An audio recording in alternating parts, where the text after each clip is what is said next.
So welcome, everyone. Also know that I am not a therapist, not a doctor, not a nutritionist, none of those things. I just have certain experiences that I'd like to share, and maybe you can learn from me and we can learn from each other. So if you don't mind, in the chat, tell us where you're from. That would be super cool. I think the chat is available somewhere. I'm going to see if I can get, yes, there we go. I'll put my chat over there so it's out of the way. So tell us where you're from. And since this is about setbacks, it would be great. Has anyone ever had a setback? Just put yes in the chat. That would be super cool. I'm sure we all have had setbacks, and I would like to share some of my setbacks, which many of you know, but in case you don't know, I certainly don't want to share my whole story here, but if you're just joining our world for the first time, I will give you a 4-minute rundown. This is my lovely wife, Heather. We were high school sweethearts. We got married. I had just turned 20. I was 20 for about a month when we got married. And I had this idea, and we talked about this beautiful white picket fence and this lovely family, and life was going to be 100% fairy tale perfect, and we would live happily ever after. And we learned about one day into our marriage that that is not the case. Things happen, life happens, and setbacks certainly happen. This is my lovely family.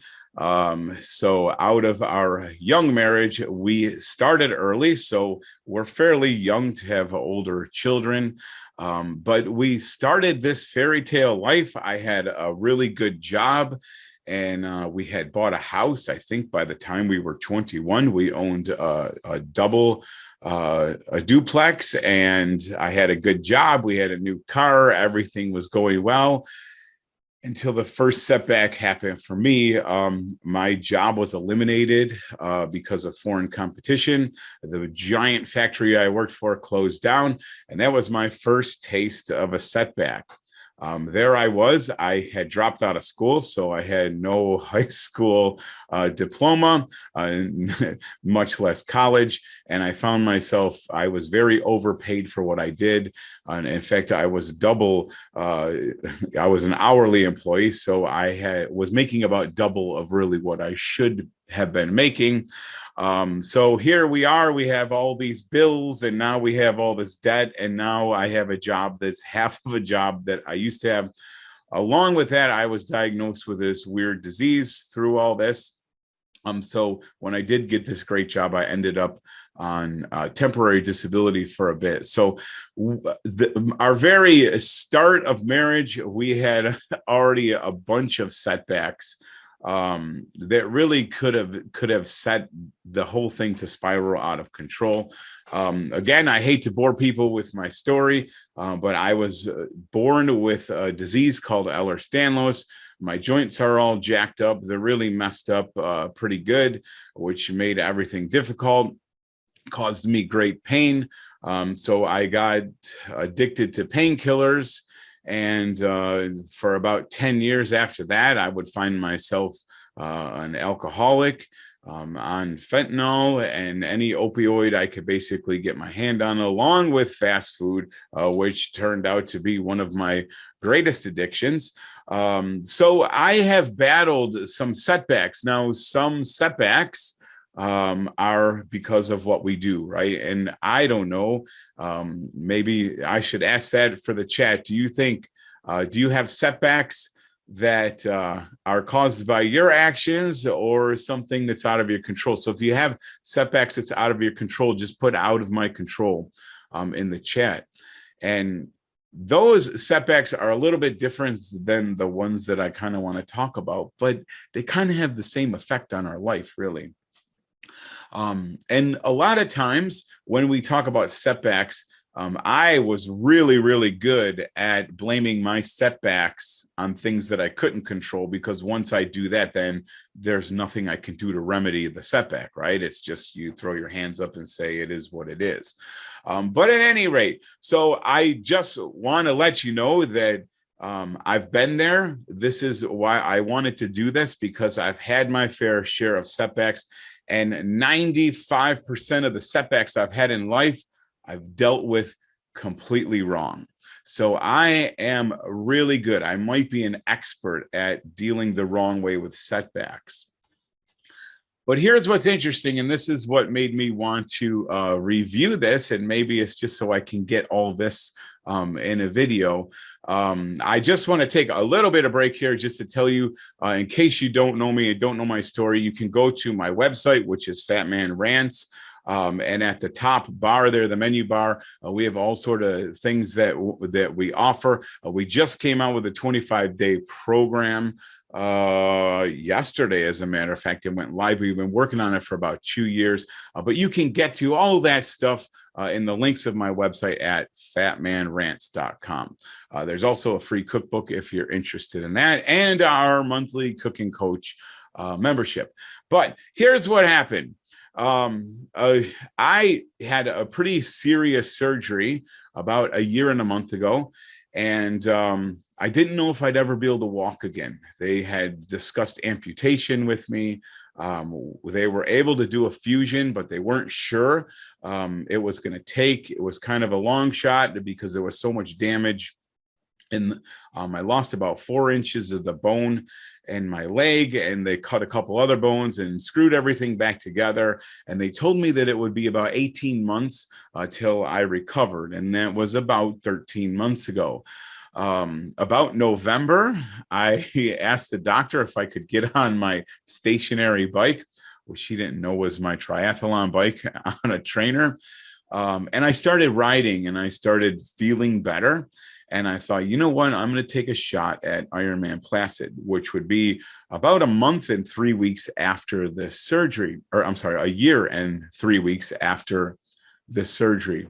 I worked really super hard. Like, I poured every ounce of energy into this project. I swam a couple days a week. I rode a couple days a week, and I kind of ran or power walked a couple days a week. In fact, since January, I've logged 3,000 miles on my bicycle. I think 100,000 yards of swimming in the pool, and over 500 miles on my new ankle. So I worked really, really super hard, and we went to Placid, and we were super excited. And Heather sacrificed a lot so we could get there. And the swim went great. It was the best swim I ever had in my life. I had to swim 2.5 miles. I got out of the swim, got on my bike. I was having a great 3/4 of the first lap. My bike had a flat. We had some issues with that. But the bottom line is I worked super hard. And when I got to the finish line, or the transition to get onto the marathon, I saw this at the bottom. And it's DNF. And I have never had a DNF in my life. And I thought that I was going to be a wreck. And so when I pulled my bike, and I was about 15 minutes late for the cutoff, of course, there were hundreds of other people behind me. But as the athletes were coming in, they scan their tags, they write their number down, and they put them in this big bag. And I watched the reaction of people around me, and they were just sobbing. I mean, they had tears just running. This one poor girl, she literally broke down to her hands and knees, and she was just sobbing uncontrollably. And I was kind of sore, but I kind of squatted down by her, and I'm like, it's all right. It's just, it's just Ironman. There's next year. And she goes, but I worked so hard. And she was just a mess. And as I walked to go pick up my stuff, the faces they were so sad. And it was at that moment I knew that something had changed in me, because I was happy. I was so happy that I could be there in that experience. And it didn't turn out exactly the way I thought it would, but I was happy about it. And I knew that, like, I would just bounce back from this. It wasn't that big of a deal. I was healthy, nothing hurt. But the bottom line is, that's what gave me the idea for this, is what happened from all my other setbacks. What was different about this one? And so I broke it down into 4 things that I think were different for me. So I hope these 4 things help you, because it's a lot easier to kind of reverse engineer something in life, isn't it? It's when we're in the moment, it's so hard to see because we don't have that perspective. But after we get through something, it's kind of easy to turn around and look back and say, oh, I see what I did differently there. So if you guys are ready, let's get going. The first thing is perspective. I think the first step is shifting your perspective. The way we see things can literally have like the most profound effect on our life just by reframing situations. So if we change our perspective, the first thing is I realized that at Ironman, in that moment when they pulled my chip, it was supposed to be sad. I realized that the only way that I could have ever had that setback at that moment is because I did something that was kind of a big stretch, right? So we have to understand, if we have a setback, this sounds really crazy, but it's actually a positive thing, because the only way that you can actually have a setback is if you're moving forward, right? And if we're moving forward, especially if we're trying to do big things and accomplish stuff that's way out of our comfort zone, we're going to have setbacks. And it's okay, because if it wasn't for setbacks, we wouldn't know that we were going forward. I promise you that people that sit on the couch and do nothing, they're not going to have a whole lot of setbacks. Maybe they'll lose the remote or something, but that's not much of a setback. But so I think it's important to gain this perspective that the bigger your goal is, the harder you're trying to reach, the bigger possibility for a setback there is. And it's not a bad thing, right? You really don't learn much from setting a goal and reaching it with no trouble in between. It probably means your goal actually isn't big enough. But we need to understand that we can spin this whole situation. You know, I don't know, that girl probably would have slapped me if I would have offered this information to her, but you know, you can spin it around and pat yourself on the back because you put yourself out there, you did something. Physically, I wasn't capable to make that cutoff, but I did something really cool. Like I wasn't afraid to do it. And that's something that we should be proud of ourselves for. So perspective is huge. Along with that, we shouldn't be afraid of setbacks. A lot of people, I think it's coined a fear of failure. This can stifle us from doing anything cool. It can stifle our growth. If we're always afraid that we're going to screw up, we're never going to try anything new. There's a whole bunch of quotes. I was going to put them in here, but it'd be really boring. But, you know, Edison said he wasn't successful at the light bulb. He failed, you know, he failed it like 1,000 times. But we kind of all know that. Maybe these are just good reminders. So the next thing, what I found is that a lot of times what causes me to not bounce back from a setback is resistance somewhere. And I'm trying to not make this sound too woo-woo, but resistance happens in a lot of places in our life. And sometimes we're putting this resistance in there and we need to get rid of it. So the first thing is, what did I learn? When you have a setback is basically a giant waste unless you can get some value out of it, get some data out of it. What did you learn from this? Because if you just learned that you had a bad day and you pout and whine about it, you can't really change that. So the idea is to find out what you learned, and then find out where you can improve, right? And some things, it's easy to say, and I caught myself doing this a lot. So with this fused ankle, I can't really bend my ankle really well. And so my days of a 9-minute pace are probably gone forever. But I can walk pretty fast. I can actually walk almost a 13-minute mile if I'm really trying. And so what I had to look at is I can't improve everything, right? I can't. And my mind tends to want to focus on the things that I can't improve because that lets me off the hook. That gives me an excuse. Well, I can't bend my ankle, so I can't run.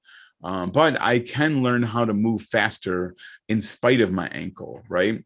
And so when we look at things of where we can improve, they might not be staring us right in the face. I read a really cool book called Atomic Habits. I believe this was in there. And this one, I think it was a cycling team from Britain. They didn't have a lot of talent. They didn't have a lot of experience. These were young kids, and the coach knew that he was going up against a championship team that they literally could not beat physically. So what he did is he backed away from all that and he looked at small improvements. Where can he tweak like 1%? And it meant putting darker shades on the room so they could get a little extra sleep.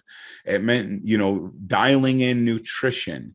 It meant, trying to get less drag on their bike. They tried to do all these things that they could control. So the bottom line is control the controllables, and the stuff that's out of your control, let it go, but find improvements. There's a lot of things sometimes that are hiding in the background that we can improve. Next, find out if it's a new problem. I know I've done enough coaching to know many times people I work with, I feel like we solve the same problem, every time we talk. So if it's a new problem, that's not a bad thing. But if it's an old problem, you have to go back and find out that you improve something different, because what you're doing isn't working. So you have to change the process. If it's a new problem, that's exciting, because a new problem, you can get a new perspective on it.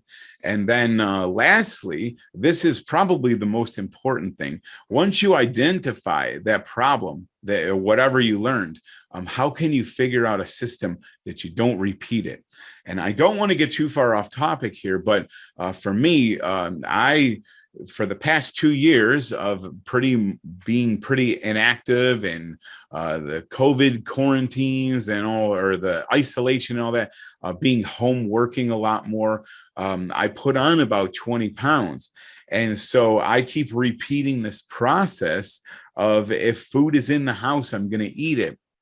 So I've really been tunnel visioned on meal prep. So when I open the refrigerator, I know exactly what I'm doing, so I don't keep repeating the same problem. Change it up, find something that works. And remember, what works today might not be the thing that works 2 months down the road. Don't be afraid to change it up. Okay, the next thing.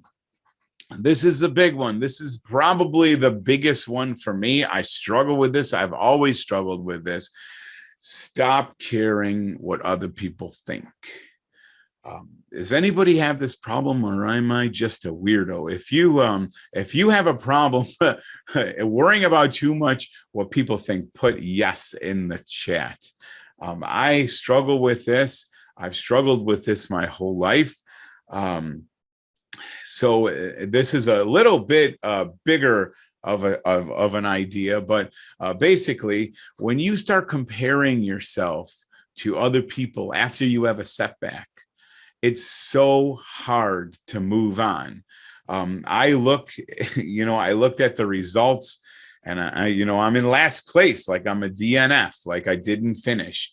And so it's so easy to get caught up into. I just had a really good friend do Ironman Alaska, and he crushed it. And it's so easy for me to start looking at what Ben did and thinking, man, not only am I not even going to do, half the time he did, I might get another DNF. So I get into this thing where I'm constantly comparing myself to other people, and that absolutely stops me in my tracks. This is a hard one. This takes practice, and it might take some really creative ways. For me, I'm on Strava. I don't spend a whole lot of time on Strava anymore because it's hard. It's hard for me to look at my friends doing all these crazy things. And so I just stopped looking at Strava. And how I did that is I got the app off my phone. So I still have it. But I have to work to get on it now. So, and that is something that we have to work through. And part of that is realizing that we're all in different spots. We all have different starting spots. and we're all in different places in life. But the other thing that's a big struggle for, I know, a lot of people, is not just caring what other people think, but caring where you think you should be, where you ought to be. Our expectations many times get in the way of bouncing back, don't they? Let me know if your expectations have ever stopped you from doing something. It's hard. It's very hard for me. Heather and I went for a run on the towpath today, and I was super proud of myself. I got 16 miles in, but I look at my pace and I'm like, why am I at that pace? Got to stop. I worked my butt off today. I'm happy with what happened. And if I keep my expectations off the table and live where I am right now, I do so much better. It just takes all the anxiety and stress, and it puts the fun back into what I'm doing, right? So these two things are super, super hard hangups. And it has so much influence on how fast you bounce back from a setback. Comparing yourself to other people, and perhaps what's more important is your expectations of where you used to be, or where you think you should be, or where you think you should be in the future. Deal with what you have right now and work with the tools that you have this minute. Okay. Next, this is another important one. And this one, my thoughts have really evolved on this. And I'll tell you a little bit about how my time frame has evolved. But this is a trampoline because we're bouncing back from a setback. But who knows the secret to going really, really high on a trampoline? Put it in the chat. Who knows the secret to bouncing high on a trampoline? It's not strength. Physics has a little bit to do with it, so maybe weight has something to do with it. But I see these little kids that weigh 50, 60 pounds. Man, they're getting 10 feet of air. Does anyone know what the trick to bouncing on a treadmill really is? I can't see the jump hard, bounce hard. No fear. Yeah, maybe no fear. Crystal says maybe no fear. Relaxing, having fun, that's part of it.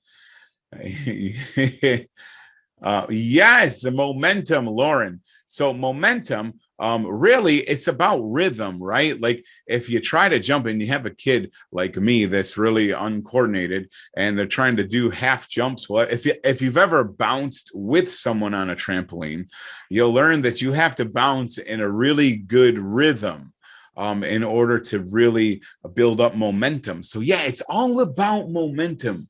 Lauren, you nailed it. It's to keep the momentum going. It's really hard when you hit that trampoline and you totally stop. It's really hard to get that air going again because you got to build your bounce back up. And every time you can add a little bit until you get your full momentum. So what I used to do, I used to give myself pity parties. And I had this rule that I would, whatever event I was in or whatever I was trying to be successful at, if I failed, I'd give myself 3 days to whine about it and complain about it and just live in this little rabbit hole world where I just felt sorry for myself. And I thought, man, by the third day, like I was ready to move on.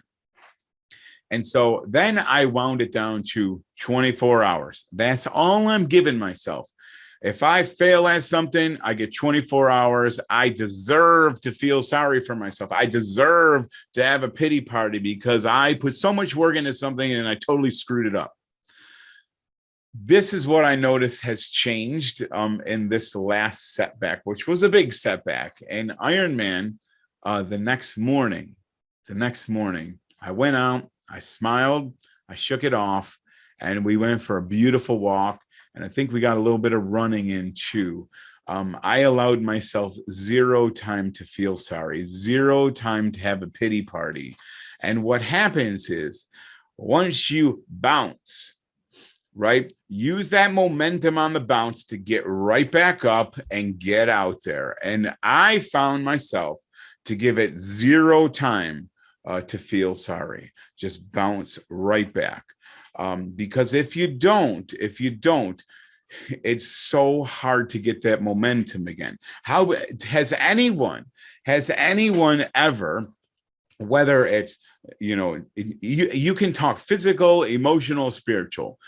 Has anyone ever like got off plan? They were on a certain diet, they got off plan, and then all of a sudden, once you get off, well, I'll start Monday, or I'll wait for this, and before you know it, it's so stinking hard to get back to work, right? Because it's anyone ever have that happen, or am I a weirdo on this one too? It's so hard. The longer it goes, the harder it is to get back into the swing of things. We all know it's really easy when we fall down to pop right back up and keep moving. But for some reason, it feels good a little bit to stay in that pity party. So I would encourage you, when you do have a setback, to just bounce right back and get right back to it. Don't wait for tomorrow. Just hit it right then and there.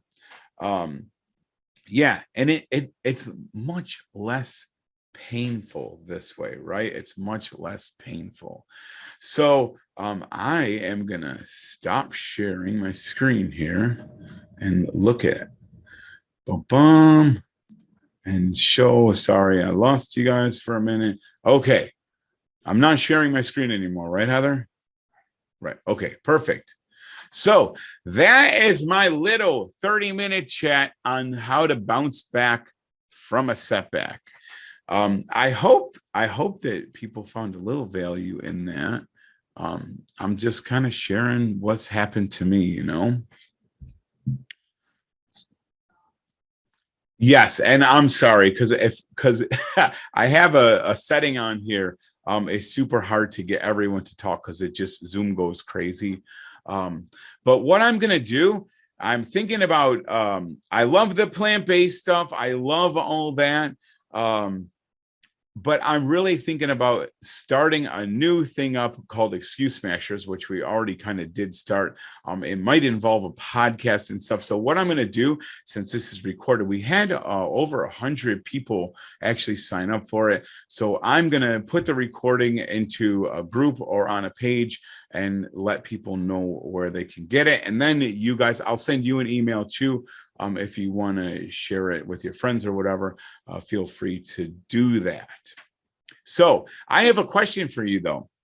In the chat, if you wouldn't mind, what are some other things that that would be helpful? I guess we're all doing this journey thing. What I'm learning is I love plant-based living. I love all that stuff. I've been talking about it for 10 years.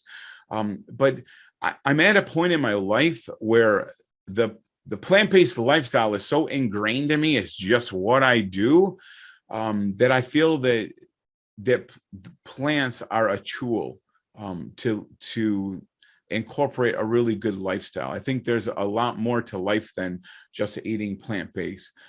People deal with a lot of stuff, setbacks and motivation and all sort of things. And happiness, right? Happiness is another big one too. But if you have any ideas, feel free to put them in the chat. And I guess that's wow.